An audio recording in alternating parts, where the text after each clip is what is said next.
রবীন্দ্রনাথ ঠাকুরকে ধার নিয়ে বলি, ভেঙেছ দুয়ার এসেছ জ্যোতির্ময়, তোমারই হোক জয়।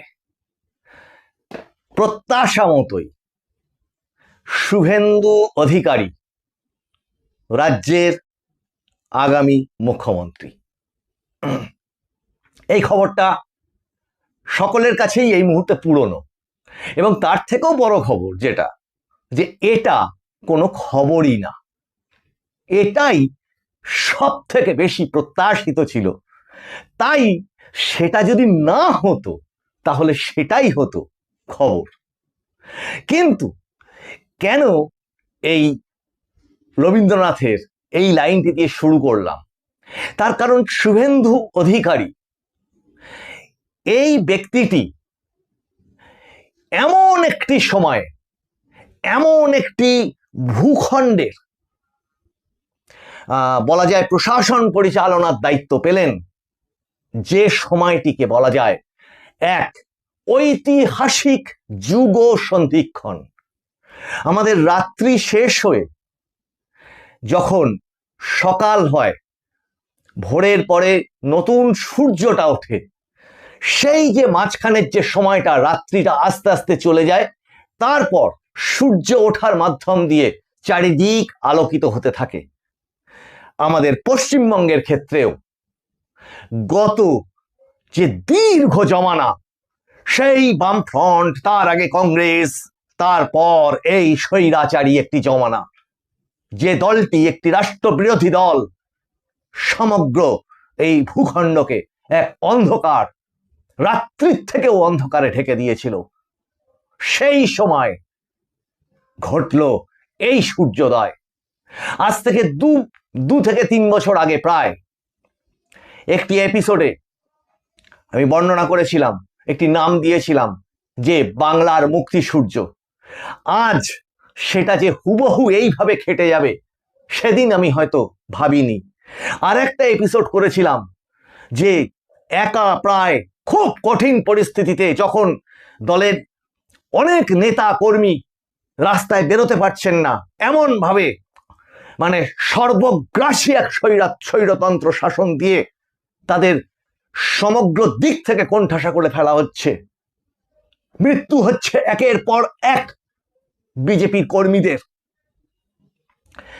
এমনকি এই শুভেন্দু অধিকারীর একটা সভা করবার অনুমতি পর্যন্ত দেওয়া হচ্ছে না। সেরকম সময়েও যখন তিনি একের পর এক লড়াই এবং চোখে চোখ রেখে ভয়কে কাটিয়ে তিনি এগিয়ে নিয়ে গেছেন এই ভারতীয় জনতা পার্টিকে, সঙ্গে প্রচুর মানুষের মনের আশাকে, সেটা নজিরবিহীন। তখন লিখেছিলাম যে যেন একা টানা রিকশার মতো দলটিকে টেনে নিয়ে চলেছেন। অবশ্যই একটি দলের এই বিপুল জয়, তাতে সমগ্র একদম রন্ধে রন্ধে যারা থাকে, এবং বাংলার বিপুল এই 93% ভোটদান, যেটা আজকে স্বরাষ্ট্রমন্ত্রী অমিত শাহ তিনিও মেনশন করলেন বিশেষভাবে, এ তো নজিরবিহীন। এ তো একটা রেজিম চেঞ্জের একটা ইতিহাস তৈরি হলো, জমানা পরিবর্তনের। কিন্তু এটা অস্বীকার করা যাবে না, তার জন্য যে সেই কাণ্ডারি, সেটাও আজকে একটু পাল্টে নিয়ে মার্জনা করবেন, সেটা একটু পাল্টে নিয়ে বলবার লোভ সামলাতে পারছি না। সেটা কি? দুর্গম গিরিকান্তার মরু দুস্তর পারাবার হে, লঙ্ঘিতে হবেটাকে একটু চেঞ্জ করে দিচ্ছি। এই সমস্ত লঙ্ঘন করে তিনি হলেন এই সোনার বাংলার কাণ্ডারি আজ থেকে। কিন্তু যে কোনো কাণ্ডারি, তার পাশে হুঁশিয়ার শব্দটা তো এমনিতেই এসে যায়। যে কোনো কাণ্ডারিকেই হুঁশিয়ার থাকতে হয়, সেটা শ্রীকৃষ্ণ অর্জুনকেও তাই বলেছিলেন। এখন বিষয় হচ্ছে এই যে শুভেন্দু অধিকারী, আজকে মুখ্যমন্ত্রী, তার নাম ঘোষণা হয়ে গেল, কালকে তার শপথ গ্রহণ। তাই নজরুল এবং রবীন্দ্রনাথ তাদের দুটো লাইনকে এখানে ইনপুট করলাম এই এপিসোডে আপনাদের সামনে। এর পিছনে একটা বিশেষ কারণ আছে। সেই কারণটা কিন্তু এবার আগামী দিনের খবর। নমস্কার, মানুষের ভাষায় আপনাদের সকলকে স্বাগত। আমি প্রবীর রায়চৌধুরী আপনাদের সাথে। বিষয়টা হচ্ছে এটা মাথায় রাখতে হবে যে এই জমানার পরিবর্তন কিন্তু অন্য সমস্ত রকমের জমানা পরিবর্তনের সমতুল নয়, তুলনাহীন। তার কোনো তুলনা চলে না। তার কারণ এখানে একটি স্বাধীন সার্বভৌম রাষ্ট্র ব্যবস্থাকে উৎখাত করে দিয়ে একটি বিদেশি রাষ্ট্র ব্যবস্থা পরিচালনা করবার সম্পূর্ণ চেষ্টা হয়েছে। শুধু তাই নয়, বাইরে থেকে ফান্ডিং থেকে শুরু করে স্লিপার সেল, বিভিন্ন রকম এজেন্টস, এই সমস্ত ছড়িয়ে সেই বিদেশি রাষ্ট্র ব্যবস্থাটাই এখানে চলছিল।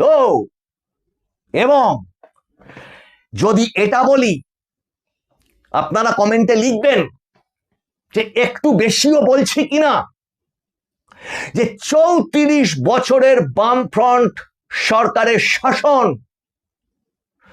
পশ্চিমবঙ্গের হিন্দু সমাজকে, যেখানে দাঁড়িয়ে স্বামী বিবেকানন্দ বলেছিলেন যে আমি নিজেকে হিন্দু বলিতে গর্ববোধ করি, সেই পশ্চিমবঙ্গের মাটি, তার হিন্দু সমাজ, ওই যে 34 বছরের বাম শাসন, এটাও মানি না, ওটাও মানি না, সেটাও মানি না, ওটা বাজে, সেটা বাজে, হিন্দুদের সব বাজে, হিন্দুদের সব বাজে, সব খারাপ, হিন্দুদের গীতা খারাপ, রামায়ণ খারাপ, মহাভারত খারাপ, পুজো খারাপ, মন্দির খারাপ, সব খারাপ। এই হচ্ছে বাম শাসন। আর বিপদে পড়লে, আমি একটা এপিসোডে বলেছিলাম, বিপদে পড়লে, খুব যদি সংকটে কেউ পড়ে, বা কোনো একটা কালী পুজো, দুর্গা পুজোয় যদি বাড়িতে নিমন্ত্রণ হয়, তাহলে অন্ধকারে গিয়ে টুক করে এরকম করে একটুখানি প্রণামটা সেরে নেওয়া। এই ছিল বাম জমানা। এবং হিন্দু যে রীতিনীতি, সেই হিন্দু রীতিনীতি নাকি সব খারাপ, সব নাকি কুসংস্কার তাদের মতে।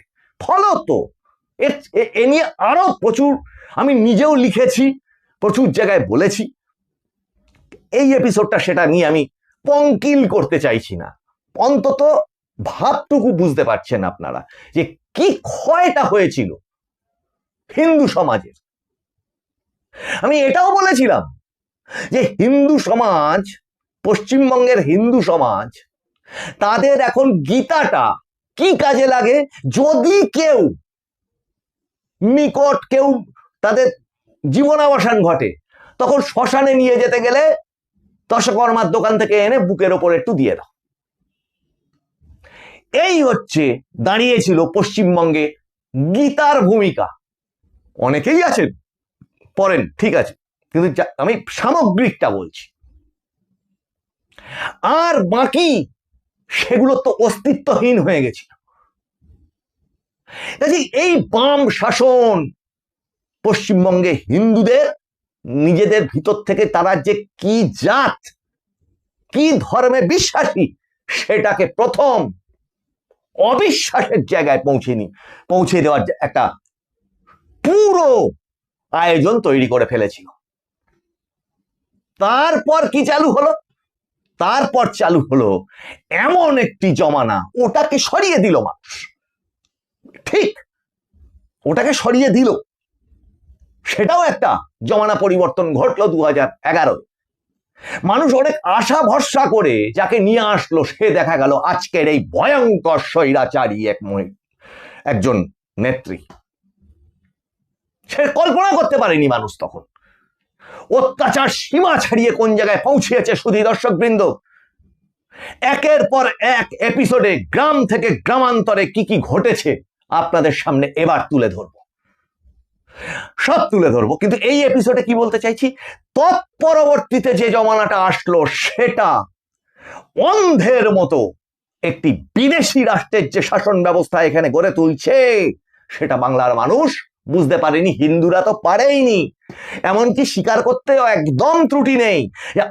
আমি এই যে আপনাদের সঙ্গে কথা বলছি, আমি নিজেও বুঝিনি যে এরকম হতে পারে যে অন্ধ একটা জিহাদি মৌলবাদ সেখানে ভিতরে ভিতরে ভিতরে ভিতরে অন্তর্লীন ভাবে মাথা চাড়া দিচ্ছে ভূখণ্ডের পর ভূখণ্ড লোপাট হয়ে যাচ্ছে। এবং বস্তুত ওই রামধনু না লিখে রংধনু এই সমস্তর মাধ্যম দিয়ে ঈদের নামাজে গিয়ে হিজাব পরে দাঁড়িয়ে মানে সেই সমাজটার প্রতি যেন তার কত অনুরাগ সেটা প্রকাশ করবার চেষ্টা, আর পিছনে অনেক ছক কষা ছিল। একদম উনি এগুলো না বুঝে করতেন তা না, একদম হিসেব কষে কষে করতেন উনি। কাজেই এবার যদি বলি শুভেন্দু অধিকারীর কথা, যেখানে হিন্দুরা হাঁসফাঁস করতে শুরু করলো, যেখানে চোখ চেয়ে চেয়ে দেখতে থাকলো বাংলাদেশে কি ভয়ঙ্কর হিন্দু বিরোধী নানান ধরনের কর্মকাণ্ড, যেখানে জ্যান্ত একটি মানুষকে হিন্দু হওয়ার জন্য জ্যান্ত জ্বালিয়ে তাকে হত্যা করা হলো, একের পর এক হিন্দুকে দেখে দেখে মারা হলো, একের পর এক হিন্দু ঘর বাড়ি জ্বালিয়ে দেওয়া হলো, এবং সেই ঘটনার আঁচ এসে পড়লো এখানেও মুর্শিদাবাদ মালদাতে, এখানেও সেই একই ঘটনা ঘটলো। আশ্চর্যের ব্যাপার হচ্ছে যে, আচ্ছা ওটা নয় পরে বলছি, আগে একটা জিনিস বলে নি, এই যে হিন্দু সত্তা, হিন্দুরা ভুলেই যেতে বসেছিল যে তারা আদৌ হিন্দু নাকি, কিভাবে বাঁচবে, তারা কি করবে, ঠিক এই জায়গাটায় সেটা আপনি তাদের পার্টি লাইন বলতে পারেন, পার্টি কৌশল বলতে পারেন, যা খুশি বলতে পারেন, কিন্তু সেই হিন্দু তুমি সনাতনী, তোমাকে বাঁচতে হবে, তোমাকে নিজের অস্তিত্ব রক্ষা করতে হবে, না হলে ও ভারতীয় টারতীয় এরা কিছু চিনবে না, এরা এই পুরো তোমার এই ভূখণ্ড থেকে তোমাকে সম্পূর্ণভাবে লোপাট করে দেবে এই শাসন ব্যবস্থা, ওই স্বৈরাচারী শাসন ব্যবস্থা। এটা প্রথম যিনি বোঝাতে শুরু করলেন 24-এর ভোটের পর ঠেকে একটি মঞ্চ থেকে তিনি বক্তৃতা দিয়ে জানালেন সেটা, এবং সেটা আশ্চর্যের বিষয় এবারেও ফলে গেল। তিনি পরিষ্কার ভাবে সেই হিন্দুদের অস্তিত্ব রক্ষার কথা প্রত্যেকটি জনসভায় সোচ্চার ভাবে বলতে শুরু করলেন। এবং এটা মাথায় রাখুন, ওই স্বৈরাচারী শাসন ব্যবস্থায় ওই পশ্চিমবঙ্গের মাটি, যে মাটি একেবারে সেই 34, 35, 40 বছর আরো যোগ করে দিন, 34 প্লাস এই 15 মানে 49 বছর ধরে একটা হচ্ছে অবিশ্বাস, হিন্দু সব খারাপ, আর অন্য যারা যে সমস্ত আছে তাদের সব ভালো, সেটার নাম হচ্ছে সেকুলারিজম। হিন্দুদের সব খারাপ বললে সে হচ্ছে খুব উদারপন্থী এবং সেকুলার, অন্যদের প্রশংসা করলে সে সেকুলার। আমি এখানে কোনো সাম্প্রদায়িক বিভেদ তৈরি করছি না, কিন্তু যারা যেটা করেছে, সমাজের প্রতি খারাপ করেছে, আমি সেই রেফারেন্স গুলো তুলে ধরছি। এবং প্রত্যেকটা এপিসোডে আমি এদেশের রাষ্ট্রবাদী সংখ্যালঘু সম্প্রদায়ের, সে মুসলিম, খ্রিস্টান, শিখ, জৈন যেই হোক, আমি তাদের সামগ্রিক উন্নয়নের কথা প্রত্যেক এপিসোডে নিয়ম করে তুলে ধরি।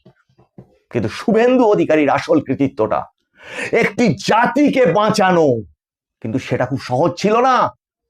আজকে বুঝুন কত বড় ইন্টারন্যাশনাল চক্রান্ত, পাকিস্তান থেকে শুরু করে বাংলাদেশ, ভায়া ওদিকে মায়ানমার, রোহিঙ্গা, সমস্ত দিয়ে চেপে ধরে ওই জাতিটাকে শেষ করে দেওয়ার চেষ্টা।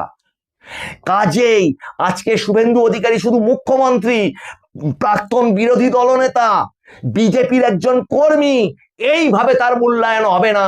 তার মূল্যায়ন হবে একটি জাতিকে তিনি আলো দেখিয়েছেন, তিনি পথ দেখিয়েছেন, তিনি চিনতে শিখিয়েছেন তার সত্তাকে, যে তুমি হিন্দু, তোমারও বাঁচার অধিকার আছে, তোমার হিন্দু হয়ে চিৎকার করে বলবার অধিকার আছে, তুমি হিন্দু, আমি গর্বিত হিন্দু। এইটা পথিকৃত ভাবে এই রাজ্যে যিনি করে দেখালেন, তার নাম হচ্ছে শুভেন্দু অধিকারী। কাজেই একটি জাতির ধ্বংস হয়ে যাওয়া থেকে তার পুনরুজ্জীবন ঘটানোর ক্ষেত্রে যে মানুষটার নাম স্বর্ণাক্ষরে লেখা থাকবে, তার নাম শুভেন্দু অধিকারী। কিন্তু এর সাথে ওই যে বললাম কাণ্ডারি, এই সোনার বাংলার কাণ্ডারি, তিনি ছাড়া আর কেই বা হতে পারতেন? এত পুঙ্খানুপুঙ্খানুভাবে অ্যাডমিনিস্ট্রেশনের রন্ধ রন্ধ যে মানুষটা চেনে। আর তিনি আর একটা জিনিসও প্রমাণ করে দিলেন, যে মানুষ ধুলো বালি কাদা মাঠ প্রান্তর সমস্ত পার করে দেবেন, তিনিই হবেন জননেতা, তিনি মুখ্যমন্ত্রিত্বের দাবিদার। এবং ওই যে বলছিলাম 2021 2024 তার জনসভাগুলো কভার করতাম, মাঝে মধ্যে আমাদের লিখতে গিয়ে খেই হারিয়ে ফেলতাম, এপিসোড করতে গিয়ে খেই হারিয়ে ফেলতাম। এই দেখছি কুচবিহারে উনি সভা করলেন, খানিকক্ষণ পরে উনি করলেন মালদাতে, খানিকক্ষণ পরে দক্ষিণবঙ্গে, এক এক দিনে 3খানা 4খানা করে বিজয় সংকল্প সভা করে বেড়াতেন তখন তিনি। গোটা 78খানা বিজয় সংকল্প সভা করেছিলেন, প্রত্যেকটা কভার করেছিলাম এই আমি, অন্য সমস্ত সংবাদ মাধ্যমের মতো। কাজেই জানি তার যে সংগ্রামী মনোভাব সেটা কত রিয়েল। আর যদি কি হয় জানেন তো, যদি আপনি ছলনা করেন যে কোনো জায়গাতে, আপনি সংসারের মধ্যে হোক, ক্লাবে হোক, নিজের বন্ধু বান্ধবের মধ্যে হোক, যদি আপনি মুখে এক মনে এক একটু আলাদা আলাদা করে বলেন, মানুষ বুঝে পেলে সে ছলনা করছে। আর যদি আপনি ভিতর থেকে অন্তর থেকে কোনো কিছুকে বিশ্বাস করে সেটাকে সফল করবার দিকে এগিয়ে নিয়ে যান, সেটা মানুষকে রিলেট করে যায়। কাজেই গ্রামে খেতে বসে যে চাষি ধান কাটছে, সে থেকে শুরু করে কর্পোরেট অফিসের মধ্যে বসে আছেন যিনি এসি খাটিয়ে ল্যাপটপে তার বিশেষ এক্সেল শিটের ডাটা ফিল আপ করছেন, বিশেষ বিজনেসের ডাটা ফিল আপ করছেন, তিনি পর্যন্ত বুঝতে পারলেন যে হ্যাঁ, এই হচ্ছে সেই মানুষ যার আহ্বানে আমাদের সাড়া দিতে হবে, না হলে আমাদের অস্তিত্বটাই থাকবে না। এই চরম ভয়ঙ্কর এক মৌলবাদ জেহাদি স্বৈরাচারী এবং একটা বিদেশি সরকার এখানে স্থাপিত হয়েছে। এক সময় ভেবেছিলাম, আচ্ছা শুভেন্দু অধিকারী এত সনাতনী সনাতনী হিন্দু হঠাৎ কেন বলছেন, কি চাইছেন, নিজেরটাও স্বীকার করতে হবে। কিন্তু পরে বুঝেছি, তাই তো উনি একটি নির্দিষ্ট মানে একদম বানিয়ে রাখা, ব্লুপ্রিন্ট করে রাখা একটা জিহাদকে মানে তুলে ফেলে দিতে চাইছেন, যেটা শুধুমাত্র আমাদের পশ্চিমবঙ্গের হিন্দুদের কাছে নয়, গোটা ভারতবর্ষের কাছে একটা থ্রেট হয়ে দাঁড়িয়েছিল জাতীয় নিরাপত্তার ক্ষেত্রে। আর দুদিন পরে এই ভোট যদি হারতো বিজেপি কোনো কারণে, তাহলে কি হতো কল্পনা করতে পারছে না এখনো মানুষ। জিতে এই প্রসঙ্গে একটা কথা না উল্লেখ করলে খুব ভুল হবে। আমাকে একজন জিজ্ঞাসা করছিলেন যে এই সেলিব্রেশনটা, এই যে শপথ গ্রহণ, এই যে শুভেন্দু অধিকারীর মুখ্যমন্ত্রিত্ব হওয়া, এটা কত আনন্দ, কিন্তু তার মধ্যে একটু শোক থেকে গেল। ওই যে 321 জন বিজেপি কর্মী তারা যে জীবন দিয়েছেন, শহীদ হয়েছেন, তাদেরটা যেমন স্মরণীয়, তেমনি এই যে চন্দ্রনাথ রথ, তিনি আত্মসহায়ক, তাকে যে নির্মমভাবে হত্যা করা হলো, সেটা আমি যেন রিলেট করতে পারলাম। এটা আমার নিজস্ব মতামত, আপনারাও জানাবেন। তা আমি তাকে উত্তর দিয়েছিলাম যে দেখো, মহাভারত হলো, পঞ্চপাণ্ডবের বিজয় হলো, কিন্তু আরো সেই বিজয় আনন্দদায়ক হতে পারত যদি অভিমন্যু বেঁচে থাকতো। আজকে শুভেন্দু অধিকারীর আত্মসহায়ককে যেভাবে হত্যা করা হয়েছে, আমার দেখে মনে হয়েছে যেন তাকে ঘিরে ধরে, নিরস্ত্র সে তাকে ঘিরে ধরে ঠিক অভিমন্যুর মতো তাকে হত্যা করা হয়েছে। আজকের দিনে তিনিও স্মরণীয়। কাজেই হুঁশিয়ার কাণ্ডারি এই ক্ষেত্রে থাকতে হবে যে এই সমস্ত দেশ বিরোধী শক্তি কিন্তু এখানেই এখনো বসে আছে, এবং যে ডাটাটা নিয়ে আগামী এপিসোডগুলোতে আলোচনা করব, আমি আগের এপিসোডে বলেছি, মাননীয় মুখ্যমন্ত্রী, এটা বলতে কত আনন্দ লাগছে, মাননীয় মুখ্যমন্ত্রী শুভেন্দু অধিকারী, তাকে বলছি, দাদা আপনি চিন্তা করবেন যে এসআইআর ডাটা, অবশ্যই আপনাদের মধ্যে চিন্তা ভাবনা আছে, কিন্তু তৎসত্ত্বেও ছোট মুখে বড় কথা বলছি, যে পরিমাণ এসআইআর ডাটাতে নাম বাদ পড়েছে, যে সমস্ত বিদেশি শক্তি ওর মধ্যে ঢুকেছিল, জালি ভোটার ঢুকেছিল, তার থেকেও কিন্তু কয়েক গুণ বেশি জনসংখ্যা এই পশ্চিমবঙ্গের মাটিতে বসে আছে, যাদের নাম ভোটার লিস্ট, আধার লিস্টেও নেই। তারা জঙ্গল, বাঁশবাগান, মাছের ভেড়ি, সমস্ত জায়গায়, বাংকারে, সমস্ত জায়গায় ছড়িয়ে আছে। এই পথের কাঁটাদের উপরে ওপারে ফেলে দিতে না পারলে কিন্তু এই শাসন ব্যবস্থায় তারা পদে পদে বাধা সৃষ্টি করবে। আর ওই ভণ্ড সেকুলাররা, যাদের সেকুলারিজমের মানেটা কি, হিন্দুকে সমালোচনা করো, যা আছে সব হিন্দুর খারাপ, ব্যাস তুমি তাহলেই সেকুলার। কিন্তু যাদবপুরের জয় বিজেপির দেখিয়ে দিয়েছে তাদের ভণ্ডামিকে ছুঁড়ে মা গঙ্গার জলে ফেলে দিয়েছে। ঠিক যেভাবে এক স্বৈরাচারী নেত্রী এবং তার সহযোগী আরো বড় স্বৈরাচারী সবে হয়ে উঠছিল বলে মনে হচ্ছিল মানুষের, সব শুদ্ধ নিয়ে ধুয়ে মুছে সাফ করে দিয়েছে মাননীয় মুখ্যমন্ত্রী শুভেন্দু অধিকারী। দাদা, আপনাকে অসংখ্য অসংখ্য শুভেচ্ছা। ঈশ্বর আপনার মঙ্গল করুক, সমগ্র বঙ্গবাসী, সমগ্র ভারতবাসীর মঙ্গল করুক। এবং তাতে এই বাংলার, সোনার বাংলার আপনি যে কাণ্ডারি হলেন, তাতে বাংলার সমগ্র রাষ্ট্রবাদী মানুষ, সমগ্র দেশপ্রেমিক শান্তিপ্রিয় মানুষ আপনার সাথে আছে। আপনি এগিয়ে চলুন। শুধু দর্শকবৃন্দ, এই এপিসোডগুলো আপনাদের কেমন লাগছে জানাবেন। ভালো লাগলে একটু শেয়ার করবেন, সাবস্ক্রাইবটা একটু করবেন হাত খুলে। আজকেই তো লেখার দিন, আজকেই তো আনন্দ প্রকাশের দিন। আগামীকাল আমাদের নতুন মুখ্যমন্ত্রী শুভেন্দু অধিকারীর শপথ গ্রহণ অনুষ্ঠান, সেখানে গোটা ভারতবর্ষ 22টি রাজ্যের মুখ্যমন্ত্রী, এইটা ধরে প্রধানমন্ত্রী, সঙ্গে বলা যায় কেন্দ্র সরকারের ফুল ক্যাবিনেট, সব উপস্থিত থাকবে। এক ঐতিহাসিক দৃশ্য হতে চলেছে। আশা করি সেটা যে যেভাবে পারবেন সেলিব্রেট করবেন শান্তিপূর্ণভাবে, এবং সেখানে উপস্থিত অনেকে থাকবেন। আপনাদের সঙ্গে আবার দেখা হচ্ছে সামনের এপিসোডে। আপনারা নজর রাখুন মানুষের ভাষার পর্দায়। মানুষের ভাষা সবার মনের কথা বলে। নমস্কার।